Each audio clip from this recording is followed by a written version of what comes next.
911, what is your emergency? Hello? Fucking hurry up, man. My girlfriend's in the bathroom. She's gonna breathe for me. I mean, like, oh my God, she's gonna die, man. Come on. Okay. Come here, man. Please. I can barely understand what's going on. No, my God, no, she was sprinting. And like, I don't know when she went to the bathroom. And when I went there, it was full blown and everything. Like, I don't know, man. She's not breathing. I mean, like, she's gonna die, man. Come on. Noong September 20, 2015, bandang 3:30 ng madaling araw, ay nakatanggap ang Florida Sunrise Hotline 911 na isang tawag mula sa isang natatarantang lalaki. Na nag-uulat na di umano ang kanya daw kasintahan ay hindi na humihinga. Bagamat nahihirapan ang operator na intindihin ang sinasabi ng lalaki, ito naman ay isang malinaw na emergency. Ang caller ay si Fidel Lopez na 24 na taong gulang. Sinabi niya na natagpuan niya ang kanyang lasing na kasintahan sa banyo na may bahid ng dugo. Paulit-ulit niyang sinasabi sa kanyang magulong pagsasalita sa telepono na siya'y nagsagawa ng CPR para iwasan itong mamatay. Di nagtagal ay nalaman ng operator ang address ng pinangyarihan ng krimen sa gitna ng hindi malinaw na hiyawan at iyak ay tuluyan silang nakapagpadala ng ambulansya at isang police patrol sa kinaroroonan nito. Ilang sandali lang ay dumating na ang mga pulis at paramedic sa apartment complex number 308. Gayunpaman wala ni isa sa kanila ang nakahanda para sa tanawing naghihintay sa likod mismo ng pintuan ng apartment. Dahil ang mga dingding ay puno ng mga nakangangang butas. Ang mga pinto ay sira-sira, tanggal ang bisagra, at ang mga tipak ng basag na salamin ay nagkalat sa sahig. Gayunpaman ang pinsalang na idulot sa apartment ay simula pa lamang, dahil malinaw na ang mga bahid ng dugo ay makikita sa mga dingding, sa mga frame ng pinto at sa sahig ng buong apartment. At ang pinakanakakagulat na tanawin ay nahayag sa banyo, kung saan natagpuan ng mga pulis ang isang lasing at balisang lalaki. Ang lalaking umiiyak na si Fidel Lopez ay nakatayo sa tabi ng kanyang hubad na kasintahan na nakahiga at naliligo sa sarili nitong dugo na sinusubukang buhayin ang walang buhay na babae. At ang mga pulis ay may napansing kahina-hinala dahil bukod sa kahindik-hindik na eksena kung saan halos lahat ng bahagi ng apartment ay nagkalat ang bahid ng mga dugo, ay bumungad sa kanila ang nakakapangilabot na nagpatindig sa kanilang mga balahibo. At yun ay ang malalaking piraso na tila parte ng laman loob ng tao na natagpuan sa sahig ng aparador. At ang mga punit-punit na pinto ng aparador ay nakasandal sa tapat ng dingding ng pasilyo. At ang babaeng natagpuang wala ng buhay sa sahig ng banyo ay si Maria Nemet. Siya'y idineklarang wala ng buhay nang dumating ang mga otoridad sa mga oras na 4:02 a.m. At ang nakakagulat na natuklasan sa eksena, ang magkasintahan ay mga lasing at malinaw na may isang bagay na lubhang marahas na nangyari sa loob ng mga dingding ng apartment ilang oras lamang ang nakakalipas. Kaya naman sinimulan ng mga otoridad ang pagtatanong sa mga kapitbahay tungkol sa mga posibleng may nakakita o nakakaalam sa nangyari. Doon ay nakakuha sila ng malinaw na kasagutan tungkol sa mga oras at kung gaano katagal ito nangyari. Isang lalaking nakatira sa katabing apartment ang nagsabing di umano ay nakarinig siya ng malakas na kalabog mula sa apartment ng magkasintahan pagkalipas lamang ng hating gabi. Nasa tingin niya ay tumagal ng halos 2 oras. Gayunpaman ang isang ginang na nakatira sa ibaba na nagsabing napakalakas ng kalabog na kanyang narinig at natakot siya na baka lumuwag o bumagsak sa sahig ang kanyang ceiling fan. At sinabi pa ng ilang kapitbahay na narinig din nila ang sigaw ng babae at lalaki mula sa apartment nung gabi. Gayunpaman wala ni isa sa mga kapitbahay na nakasaksi ng kaguluhan na nagtangkang tumawag sa emergency number. Dahil hinala nila ang mag-live-in partner ay bagong lipat pa lamang at naglilipat ng mga kasangkapan. Ang mga pulis syempre ay nagnanais ng mga kasagutan tungkol sa malagim na naganap noong gabing yon. At ang interogasyon kay Fidel Lopez ay sinimulan sa istasyon ng pulisya ng Broward County sa Florida. Gayunpaman ang lalaki na tila ganap na walang emosyon at walang malasakit sa panahon ng interogasyon ay patuloy na binabago ang kanyang magulong kwento at paulit-ulit na nagdadahilan na hindi niya matandaan ng lahat at wala siyang maalala dahil sa sobrang kalasingan. Sa panahon ng interogasyon sa kanyang unang kwento, sinabi ni Fidel na natapos niya ang kanyang trabaho sa gasolinahan noong gabi, bago nangyari ang krimen.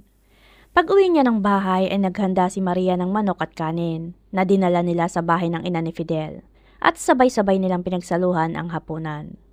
At ang ina ni Fidel ay nagpatotoo na ang mag-partner ay sobrang sweet nang dumalo ang mga ito sa kanya at wala siyang nakikitang mali. At ayon pa kay Fidel, bago sila bumalik sa kanilang apartment ay dumaan muna sila sa tindahan ng ABC Fine Wine and Spirits para uminom at bumili pa ng isang bote ng tequila para ipagpatuloy ang nabiting inuman. At dahil ilang araw pa lang ang nakakalipas nang sila'y lumipat sa apartment, ang dalawa ay wala pang mga kasangkapan. Kaya naman gumawa si Fidel ng ilang maliliit na mesa mula sa mga kahon na ginamit nila. At ayon pa sa kanya, sila'y nagpatuloy sa pagpapalipas ng gabi habang nagkukwentuhan at umiinom, hanggang sa nagkaroon ng mainitang pagtatalo na nauwi sa mainitang pagtatalik sa sahig ng dressing room. Matapos noon, si Maria na hindi maayos ang kalagayan ay pumunta sa banyo upang sumuka, samantalang si Fidel na ayon sa kanyang mga sariling salaysay ay pumunta sa balkonahe upang humithit ng sigarilyo. At pagbalik niya ay natagpuan niya ang wala ng buhay na kasintahan sa sahig ng banyo at doon ay nalaman niyang hindi na ito humihinga. Gayunpaman, paulit-ulit na nagpabago-bago ang kwento ni Fidel sa panahon ng interogasyon. Sinabi niya na di umano ay binigyan niya si Maria ng CPR habang nakikipag-usap sa 911 operator. At ayon pa sa kanya ay naputol daw ang koneksyon sa kalagitnaan ng tawag matapos niyang ihagis ang kanyang telepono sa sahig dahil sa frustration. Ngunit tiniyak niya sa mga nag-iimbestiga na agad niyang tinawagang muli ang emergency number para ipagpatuloy ang tawag. Ngunit nang inimbestigahan ng mga pulis ang cellphone ni Fidel, ay nakita nilang isang beses lamang ito tumawag sa emergency hotline noong gabing yon. At yon ay nagpapatunay na ang mga kwento ni Fidel ay sobrang salungat at pinagdududahan nila na puro imposible ang mga sinasabi nito. Tulad na lang ng sinabi niya noong una na may malay si Maria nang dumating siya sa banyo. At sa sumunod na pahayag na ayon sa kanya ay hindi na humihinga si Maria. Dahil doon ang mga interrogator ay determinadong nagpatuloy sa pagtatanong ng ilang pang mga katanungan. Gayunpaman, ang mga ebidensyang nakalap mula sa pinangyarihan ng krimen ay nagsabi ng sarili nitong kwento tungkol sa mga pangyayari. At nang magsimulang tanongin ng mga interrogator si Fidel tungkol sa nakitang bahid ng dugo sa dingding at sahig at sa mga lamang loob ng tao na natagpuan sa closet, ay muling nagbago ang kwento ng lalaki. At ayon sa kanyang pangalawang kwento, dito ay sinabi niyang di umano ay hiniling ni Maria sa kanya na sa panahon ng kanilang pagtatalik na magpasok ng bote ng beer sa kanyang ari, na sinang-ayunan naman ni Fidel, para bigyang kasiyahan si Maria. At matapos noon sinabi niyang inilabas niya ang bote ng beer at nagulat siya nang makitang duguan na ang kasintahan. Pagkatapos ng mainitang pagtatalik ay pumunta si Maria sa banyo, kung saan hindi pa ito nakontento at hiniling sa kanya na ipasok niya ang kanyang buong braso sa butas ni Maria. At ayon pa sa pahayag ni Fidel, nang sinabi niya kay Maria ang labis nitong pagdurugo, ay sinabi lang daw ni Maria na ayos lang siya at wala siyang sakit. Kaya naman sinabi ni Fidel na muli niyang tinupad ang hiling ng kanyang kasintahan at muling nasiyahan sa tulong ng kanyang kamay. Ngunit hindi pa rin kumbinsido ang mga pulis sa kwento ni Fidel. Dahil kahit ang pinakamarahas na pagtatalik ay hindi magiging sanhi ng labis na pagdurugo at malubhang pinsala sa biktima. Sa huli ay napagpasyahan ng mga interrogator na ihawin ang suspek sa tulong ng paunang impormasyong natanggap nila mula sa medical examiner na sumuri sa bangkay ni Maria. At sinabi ng interrogator na natagpuan ng pathologist ang ilang mga pinsala sa katawan ng biktima. At ang pinakaseryoso sa mga ito ay nauugnay sa mga internal lacerations, tulad ng mga sugat na dulot ng punit na tissue. At binigyan din nila sa suspect na si Fidel na kahit may nakapasok na bote ng beer at kamay sa butas ni Maria, ay hindi ito maaaring maging sanhi ng nabanggit na malubhang pinsala sa loob. Dahil ang sobrang bahid ng dugo at mga piraso ng tissue o laman loob ng tao na natagpuan sa sahig ng wardrobe ng closet ay tumuturo sa brutal na karahasan. At ang mga investigador ay nagbigay ng sobrang pressure sa suspect para sabihin ang totoong nangyari. At kahit na si Fidel ay patuloy na nagsasabing wala siyang maalala ng mga panahong yon dulot ng sobrang kalasingan, Ang patuloy na kasinungalingan at kathang isip ay matagal ng gasgas para sa mga pulis. Bagamat sinabi ni Fidel na hindi niya maalala kung ano ang eksaktong nangyari kay Maria, ay nagawa naman niyang sabihin ang mga eksaktong detalye tungkol sa ginawa niyang kabayanihan kay Maria. Tulad ng kanyang pagtatangkang magbigay ng resuscitation at ang kanyang pagtawag sa emergency number. At sinabi rin niya sa interogasyon na nilinis niya ang kanyang kasintahan na puno ng dugo dahil hindi daw niya kayang harapin si Maria sa ganong kagimbal-gimbal na kalagayan. At sa wakas ay nagbunga ang walang humpay na panggigipit ng pulisya, habang ang mga interrogator ay naglalapag ng pira-pirasong impormasyon, tulad ng mga impormasyong ibinigay ng medical examiner. At sa wakas ay nagsimulang bumigay ang suspek dahil ang mga graphic na detalye at mga larawan mula sa pinangyarihan ng krimen na ipinakita kay Fidel Lopez ay sobra-sobra. At ang lalaki na ito ay nagsimulang magsiwalat sa mga interrogator ng katotohanan tungkol sa totoong nangyari noong gabi ng krimen. At ang mga twist ay nauwi sa nakakagulat na pangyayari. Si Maria Lizette Nemeth na isang 31 taong gulang na tubong Peru at naging imigrante patungong United States. Noong 2014, si Maria na matapos makipaghiwalay sa kanyang dating asawa ay nagpunta sa isang lokal na bar kasama ang mga kaibigan. Doon ay nakilala niya ang isang 24 na taong gulang na si Fidel Lopez na mas bata sa kanya at tubong Cuba. Na nagkataon din na nasa bar at ini-enjoy ang kanyang single life kasama din ang mga kaibigan nito. Dahil sa pinakitang pagka-gentleman ni Fidel, ang magandang si Maria ay humanga sa kanya. At ang dalawa ay nagpalitan ng mga numero ng telepono na nauwi sa mga sweet messages. At di nagtagal sila ay nagsimulang lumabas para mag-date at naging opisyal na magkasintahan noong huling bahagi ng 2014. Bagamat hindi naman masasabing perfectong malinis ang background ni Fidel Lopez, ay hindi naman maituturing na isa siyang malaking kriminal at wala rin siyang mga bad record sa mga kapulisan. At tulad ni Maria, si Fidel Lopez ay may asawa din noon at may 2 anak. Pagkatapos ng kanyang kasal na nauwi sa diborsyo, ay nagsimula siyang mag-aral sa isang vocational school at nagtrabaho bilang mekaniko sa isang service station para sa malalaking truck. Seryosong sinubukan ni Fidel na bumuo ng isang matatag na pundasyon para sa kanyang buhay. At sa wakas ay tila nagkaroon ng liwanag, isang maliwanag na direksyon. At sa kabila ng 7 taong agwat na edad, ay tila masaya sina Maria at Fidel sa isa't isa. Nang magsimulang lumalim at magseryoso sa kanilang paghibigan na tumagal ng higit sa 1 taon, ay nagsimula silang magplano na magsama sa iisang bahay. At noong September 2015, ay lumipat sila sa apartment number 308 sa isang apartment complex sa Sunrise, Florida. At walang kamalay-malay si Maria na ang kanilang pinagsasaluhang mga pangarap ay tila ilang hakbang na lamang dahil siya'y masaya sa kanilang bagong apartment. Kahit na wala pang kahit isang kasangkapan sa loob, ay sigurado siya na ang paglipat ay tanda ng magandang kinabukasan. Ngayon pa man, ang pakiramdam na yon ay panandalian lamang pala. Dahil 1 linggo pa lamang ang nakakalipas, ang lahat ay nagbago na hindi na mababawi pa na may nakakagulat at kahindik-hindik na pangyayari. At sa pangatlong kwento ni Fidel, kinagabihan bago naganap ang krimen, magkasamang naghapunan sina Maria at Fidel sa bahay ng ina ni Fidel. Sa kanilang pagbabalik sa kanilang apartment, ay dumaan muna sila sa isang bar para uminom ng ilang bote ng alak. Matapos noon ay bumili sila ng isang bote ng tequila sa isang liquor store at saka umuwi. Pagdating sa kanilang apartment, ay uminom ng mas maraming alak ang magkasintahan at pinag-usapan ang kanilang kinabukasan. Si Maria ay nagkwento tungkol sa kanyang ina na nakatira sa Peru, kung paano niya ito namimiss, at ang mga planong maglakbay sa kanyang lugar para sa isang buwang bakasyon. At kung magiging maayos daw ang lahat, ay umaasa si Maria na bumalik sa kanyang tinubuang bayan sa hinaharap at tuluyang manirahan doon kasama ang kanyang ina upang suportahan ito. Maya-maya pa ay nauwi sa isang lasing na pagtatalik ang dalawa sa sahig ng medyo malaking aparador ng apartment. Gayunpaman di nagtagal pagkatapos nito, ang sitwasyon ay nagsimulang lumaki sa karahasan nang 2 beses na binanggit ni Maria ang pangalan ng kanyang dating asawa habang nasa kalagitnaan ng kaligayahan.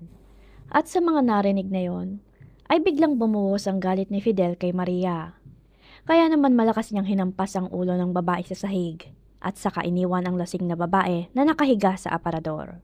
At sinimulan niyang ilabas ang galit sa pamamagitan ng pagsuntok sa mga dingding ng apartment at pagbasag sa sliding glass doors sa balkonahe.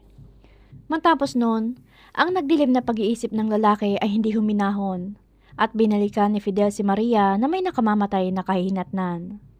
Ang mga sumunod na pangyayari ay talagang nakakapangilabot. Lumuhod si Fidel sa tabi ng kanyang kasintahan. At malupit niyang ginalaw ito gamit ang iba't ibang mga bagay tulad nito. At ang sobrang brutal na ginawa niya sa kasintahan ay hindi ko maaaring banggitin dito.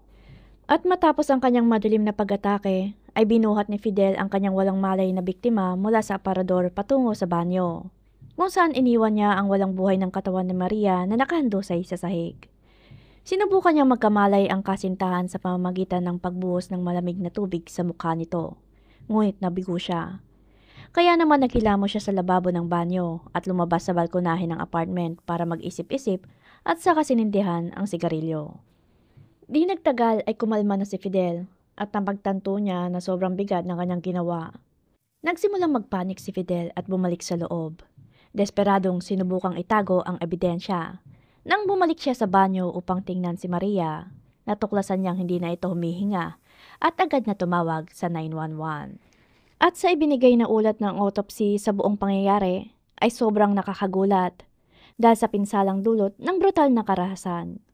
Ang biktima ay nagtamo ng mga bagay tulad ng headland trauma na sanhi ng isang malakas na hampas sa likod ng kanyang ulo gamit ang isang matigas na bagay matapos siyang salakayin ng galit na galit niyang kasintahan. At ayon sa forensic pathologist, ang mga nakitang sakuna ng mga sugat sa ari ng biktima tulad ng mga lacerations ay napakatindi na halos ang mga butas ng vaginal at anal cavities ay hindi matukoy kung alin doon. At bukod sa panlabas na pinsala, ang biktima ay dumanas din ng malawak na pinsala sa bituka, dahil ang pinakamalaking punit ay higit pa sa 50 cm ang haba. At ang sanhi ng kamatayan ay natukoy na sobrang pagkaubos ng dugo, na dulot ng mga ruptured internal organs. Sa korte, si Fidel Lopez ay inakusahan ng brutal na pagpatay sa kanyang kasintahan na si Maria Lizette Nemeth. Ang mga magulang ng lalaki ay tumayo sa tabi ng kanilang anak sa buong paglilitis at aktibong nakipagtulungan sa depensa na sinusubukang baliktarin ang ginawang pag-amin ni Fidel. Ayon sa kanila, hindi nauunawaan ni Fidel ang lahat ng mga karapatan na binasa sa kanya dahil konti pa lamang ang alam niya sa Ingles. Ngunit kahit ano pa man ang kanilang naging dahilan, ay tinanggihan ng hukom ang pagtutol ng depensa. At ang pangunahing layunin ng depensa ay mapigilan ang posibleng parusang kamatayan para kay Fidel. At noong 2017 ay inamin ni Fidel ang first-degree murder sa korte para maiwasan ang parusang kamatayan. At tinanggihan na niya na iapela pa ang hatol para sa kanya. Sa huli ay pinagbigyan ng korte si Fidel ng pagkakataon na magsalita. Doon ay sinabi niyang, "Alam kong dapat bayaran ang ginawa ko at pumayag ako. Babayaran ko ng buhay ko ang buhay na kinuha ko. Sa pamilya ni Maria, humihingi ako ng tawad.